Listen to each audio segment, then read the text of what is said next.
यदि शत्रु भी घर पर आ जाए तो भी उसका स्वागत सही रूप से करना चाहिए। उसको ऐसा न लगे वो किसी शत्रु के घर पर आया है। अतिथि देवो भव, ये शास्त्र का निदर्शन है। देवता के समान उसका सत्कार करना चाहिए, वो वैमनस्य को भूल जाए। श्रील प्रभुपाद जी ने यहाँ पर उदाहरण दिया, भगवान कृष्ण के साथ भीम गए, अर्जुन गए जरासंध के साथ युद्ध करने के लिए, ठीक है, और युद्ध में जरासंध का वध करना चाहते थे। जरासंध को ये मालूम था, फिर भी जरासंध ने उनका स्वागत किया, हार्दिक राजकीय स्वागत किया, राज्योचित स्वागत किया। तो यह है पद्धति। और साथ ही साथ इस स्वागत करने में कोई खर्च की जरूरत नहीं है, ठीक है। यदि आपके पास कुछ भी नहीं है देने के लिए तो भी आप एक आसन दे सकते हो, एक स्थान, एक कपड़ा, भले फटा पुराना हो तो भी आप दे सकते हैं कि जिसके ऊपर वे बैठ सके, फॉर सिटिंग। बैठने के लिए आप एक स्थान दे सकते हैं, और घर में कम से कम 1 गिलास जल तो रहता है, तो 1 गिलास जल बड़े सम्मान के साथ उनको प्रस्तुत करें, और कुछ मधुर वचन कहें। आप उनकी कुछ स्तुति भी कर सकते हो, इसमें कोई अपराध नहीं है। उनकी कुछ प्रशंसा कर सकते हैं, इसको कहते हैं मधुर वचन। तो इस प्रकार से 3 कार्य हर परिस्थिति में प्रत्येक व्यक्ति को संपन्न करना चाहिए, किसी भी मेहमान के लिए, अतिथि के लिए। पहला, उनको सम्मान से बैठने का स्थान दीजिए। दूसरा, कम से कम और कुछ नहीं है तो 1 गिलास जल दीजिए। तीसरा, कुछ मधुर वचन कहिए, ठीक है। तो ये शास्त्र संगत पद्धति है, साधारण व्यक्ति के लिए भी, शत्रु के लिए भी। तो यहां पर वर्णन है कि महाराज परीक्षित जब जंगल में शिकार करने गए तो काफी देर घूमने के कारण थक गए और उनका गला सूखने लगा, प्यासे थे। और ऐसी परिस्थिति में उन्होंने सामने देखा एक ऋषि की कुटिया है। वे उस कुटिया में प्रवेश किए कि इस कुटिया में तो निश्चित रूप से मुझे कुछ बैठने के जगह मिलेगी और कुछ जल पी सकूंगा तो मेरी थकान दूर हो जाएगी, और ये कुटिया किसी ऋषि की लगती है तो इसमें और ज्यादा तो कोई अपेक्षा करना व्यर्थ है। मन तो इतना तो स्वाभाविक है, क्योंकि कोई भी किसी के लिए भी करते हैं, शत्रु आ जाए तो भी करते हैं। तो ऐसा सोच करके प्यासे महाराज परीक्षित ने उस कुटिया में प्रवेश किया और वहां देखा उन मुनि को, ऋषि को। परंतु ऋषि उनको देख करके स्वागत में खड़े नहीं हुए, जो कि स्वाभाविक था, और न ही उन्होंने बैठने के लिए उनको कोई स्थान दिया, और स्थान भी नहीं दिया, साथ ही साथ पीने के लिए 1 गिलास जल का भी नहीं पूछा। तो राजा को बड़ा आश्चर्य हुआ और राजा को क्रोध भी आया, क्योंकि यह स्वाभाविक था, इतने बड़े राजा उनके पास आए हैं फिर भी उन्होंने उनका सम्मान भी नहीं किया। और ये साधारण सम्मान, उनको कोई बड़े अपेक्षा नहीं थी। तो ये स्वाभाविक बात है, परंतु कृष्ण कृपा मूर्ति श्रील ऐसी भक्तिवेदांत स्वामी प्रभुपाद जी लिखते हैं ये स्वाभाविक महाराज परीक्षित के लिए अस्वाभाविक है, क्योंकि महाराज परीक्षित एक महान भक्त है। तो उन भक्त का कोई आदर करे या न करे उनको कोई फर्क नहीं पड़ता है। वो एक महान भक्त हैं, शरीर के परिस्थितियों के बाहर हैं, भूख प्यास से उनको क्या फर्क पड़ना है। भक्त लोग एकादशी करते हैं, निर्जल रहते हैं, तो उनको तो आदत है। सुखे दुखे समय कृत्वा तथा मानाप मानयो, भगवान ने भगवत गीता में बताया। भक्त जो है सुखे दुखे समय कृत्वा, मान अपमान में समान रहता है। ठीक है। युक्ताहार विहारश्च, भक्त जो है भूखा हो प्यासा हो उससे उसको आदत है इन सब वेगों को सहन करने की। तो यह आश्चर्य की बात है कि महाराज परीक्षित क्रोधित हुए। दूसरा व्यक्ति क्रोधित हो यह समझ में आता है, परंतु महाराज परीक्षित क्रोधित हो गए, इसमें एक अस्वाभाविक बात है, अनकॉमन। वे कैसे क्रोधित हो गए? साधारण व्यक्ति क्रोधित हो सकता है, महाराज परीक्षित कैसे क्रोधित हो सकते हैं? तो कृष्ण कृपा मूर्ति श्रील ऐसी भक्तिवेदांत स्वामी प्रभुपाद जी ने अपनी टीका में बताया, महाराज परीक्षित क्रोधित हुए भगवान की प्रेरणा के कारण। इस घटना में भगवान का हाथ है, भगवान की परम इच्छा है, नहीं तो महाराज परीक्षित के क्रोधित होने का कोई कारण नहीं दिख रहा है। जो महाराज परीक्षित 7 दिन 7 रात तक बिना जल के भूखे प्यासे नहीं हुए, उनका ध्यान भंग नहीं हुआ, क्या वो कुछ घंटे के लिए बिना पानी के बेचैन हो जाएंगे, व्याकुल हो जाएंगे, ऋषि के गले में सांप डाल देंगे, क्रोधित हो जाएंगे? यह संभव नहीं दिखता। ये जो घटना हुई है भगवान की दिव्य इच्छा के कारण हुई। ठीक है। देवीं प्रकृति आश्रित, श्रीमद् भगवद गीता में भगवान कहते हैं, महात्मा नाम तु पार्थ देवीं प्रकृति आश्रित।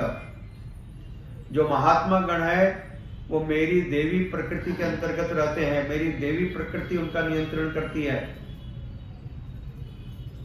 तो भगवान की दिव्य प्रकृति के कारण महाराज परीक्षित ने प्रेरणा के कारण ऐसा किया। अब आप प्रश्न कर सकते हो कि भगवान ने ऐसी प्रेरणा क्यों दी जिससे उनको मृत्यु का अभिशाप मिला? वो भी भक्त को ऐसी प्रेरणा दे रहे हैं कि जा करके डूब मरो। तो ये क्या है? This is not fair. Why Krishna is doing this with the devotees? भगवान ने प्रेरणा दी ना, ये काम करो। तो उनको ऐसी प्रेरणा क्यों दी? वो राजा उनकी ऋषि की पूजा करके आ सकते थे बाहर, और ज्यादा वरदान मिलते। तो ऐसा क्यों किया? तब श्रील प्रभुपाद जी टीका में लिखते हैं, भगवान ने राजा के परम लाभ के लिए, राजा के सौभाग्य के लिए ऐसा घटनाक्रम को तैयार किया। राजा के सौभाग्य के लिए। सौभाग्य कैसा? श्राप मिल गया, मृत्यु हो। सौभाग्य कैसा? मृत्यु हो। तो साधारण व्यक्ति इस बात को समझ नहीं सकता, बड़ा विचलित हो जाएगा, अरे ये कैसा वरदान है, मेरे को तो भगवान की पूजा करनी ही नहीं है, इतना डेंजर है। तो आप सोचिए, वास्तविक रूप से उनका परम सौभाग्य था।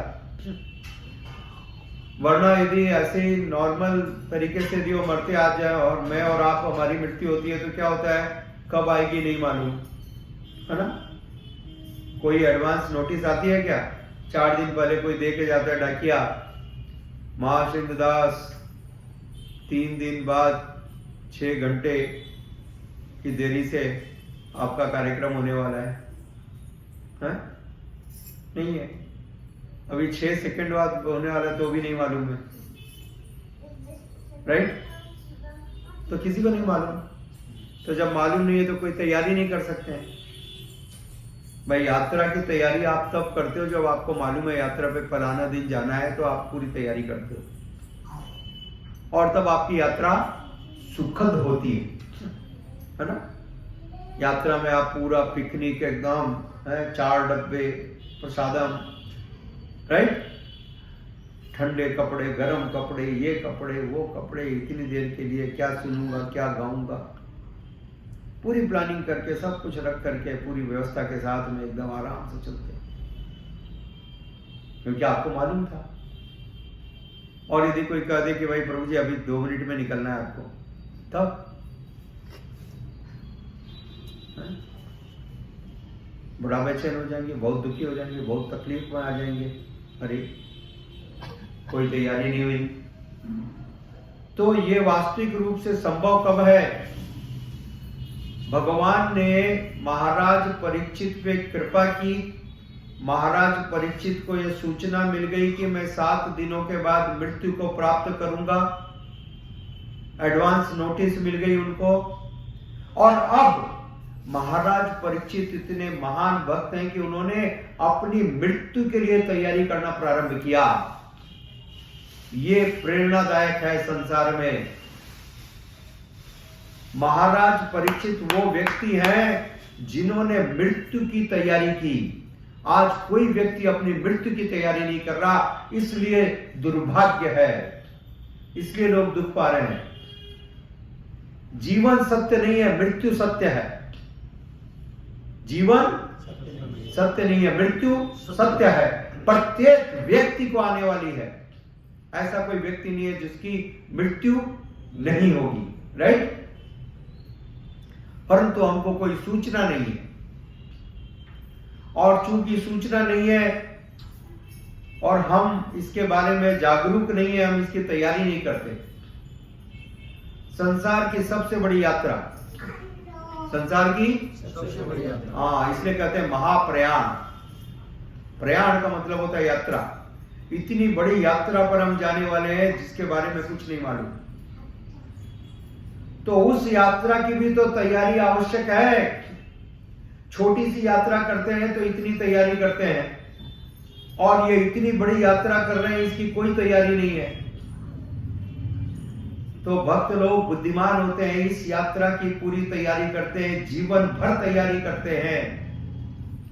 वो तैयारी यह है, गोविंद नाम निकले जब प्राण तन से निकले, ये तैयारी है।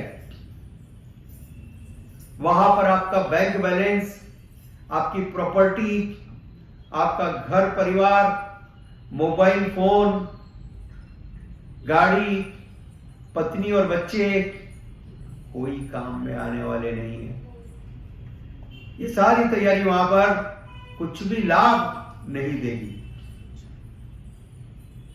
जीवन विगत केलो कोता रही बे वैभव। जब जीवन छूट रहा होगा, शरीर छोड़ रहे होंगे, तो आपका ये वैभव क्या काम में आएगा?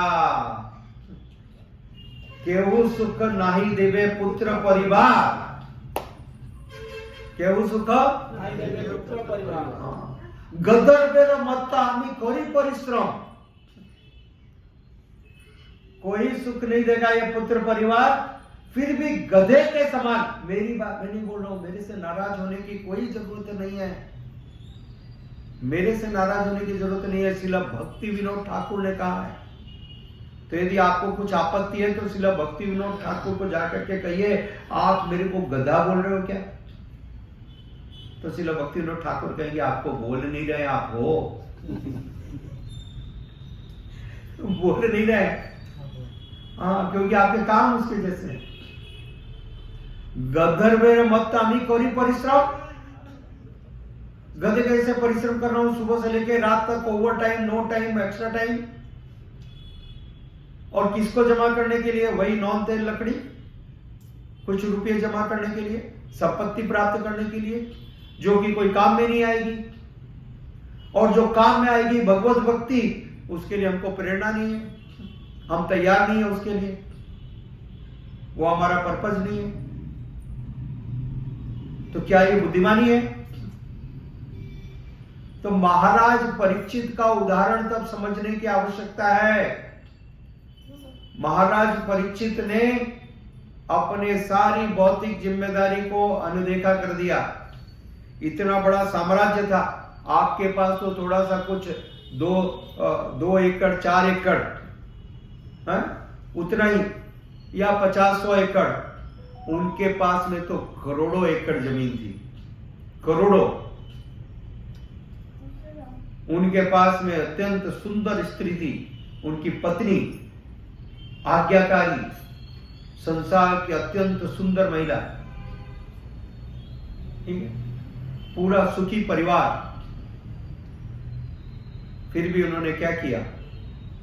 उन्होंने किसी के बारे में कोई चिंतन नहीं किया। तुरंत निश्चय किया, अब मेरे को एकमात्र भगवान हरि की दिव्य कथाओं को सुनने की आवश्यकता है, और यह है मृत्यु की तैयारी। भगवान के बारे में सुनना, भगवान के बारे में सुनना, यह है मृत्यु की तैयारी। और इसके लिए हम तैयार नहीं है। पूरा समय वो फेसबुक, मोबाइल और व्हाट्सएप और इंस्टाग्राम और यूट्यूब और न जाने क्या क्या करते रहेंगे। इतने सारे लोगों से बात करेंगे, क्रिकेट मैच देखेंगे, फुटबॉल के बारे में दिव्य चर्चा करेंगे 3 घंटे तक। उसने 1 रन एक्स्ट्रा लिया होता या बैट को ऐसे घुमाया होता तो ज्यादा अच्छा था। अरे वो ऐसे घुमाता है या वैसे घुमाता, आपका क्या फर्क पड़ने वाला है? आप माला घुमा लोगे तो आपका अच्छा होगा। एक माला अपने हाथ में घुमा लो, हरे कृष्णा कृष्णा कृष्णा हरे हरे, हरे राम राम राम हरे हरे। आप इसको घुमाने की चिंता करो, बैट को घुमाने की चिंता मत करो, सत्यानाश होगा है? और लोग इसी में लगे हुए हैं, राइट? तो सावधान होने की आवश्यकता है। इसलिए भागवतम पढ़ना है। भागवतम आप सुनते हो ट्रेडिशनल पंडितों से, जिनका ये व्यवसाय है, बिजनेस है भागवत बोलना, वो आपको मीठी मीठी स्टोरी सुना करके चले जाते हैं। ना आपने कुछ लिया ना उन्होंने कुछ दिया, कुछ नहीं हुआ। यह है वास्तविक भागवतम। कृष्ण कृपा मूर्ति श्रील ऐसी भक्तिवेदांत स्वामी प्रभुपाद जी के द्वारा लिखी हुई यह है भागवतम। और इसमें बताया भागवतम का मतलब मृत्यु की तैयारी, और यह तैयारी इतनी अच्छी हो कि जब मृत्यु आए तो हम आनंद पूर्वक जाएं, आनंद पूर्वक जाएं। यमदूत हमको लेने के लिए ना आए, भगवान विष्णु के दूत हमारे लिए प्रतीक्षा करें, हे भगवान चलिए, दिव्य यान तैयार है आपके लिए। ठीक है, तो यह संभव है। कब संभव है? जब हम महाराज परीक्षित के भांति, महाराज परीक्षित के जैसे हम यह भक्ति का अनुशीलन करेंगे, भगवान के बारे में प्रतिदिन श्रवण करेंगे, सुनेंगे भगवान की कथाओं को। इसलिए आप सबका मैं स्वागत करता हूं। विशेष करके ये फेसबुक पर अभी 50 भक्त उपलब्ध हैं, लाइव सुन रहे हैं, तो आप प्रतिदिन ठीक 8 बजे हमारे इस चैनल के ऊपर ज्वाइन कीजिए, और 8 बजे से 8:30 बजे तक आप भगवान के दिव्य प्रसंगों को प्रतिदिन सुन सकेंगे। आप सबका मैं अभिनंदन करता हूं और हार्दिक स्वागत करता हूं। और इस प्रकार से हम अपने जीवन को सफल और सार्थक कर सकेंगे। और मेरा आप सबसे निवेदन है, नजदीक में जो भी इस्कॉन मंदिर है वहां पर जाइए, हमारे भक्तों से मिलिए, कृष्ण कृपा मूर्ति श्रील ऐसी भक्तिवेदांत स्वामी प्रभुपाद जी की पुस्तकों को घर पर लाइए और उन पुस्तकों का अध्ययन करना प्रारंभ करें। तो सारी चर्चाएं वहां पर मिल जाएंगी, और प्रतिदिन भगवान के दिव्य नाम का एक माला अवश्य करें। हरे कृष्णा कृष्णा कृष्णा हरे हरे, हरे राम राम राम हरे हरे। आप सबका हार्दिक धन्यवाद, और कल सुबह मैं आपके लिए फिर प्रतीक्षा करूंगा ठीक 8 बजे। हरे कृष्णा।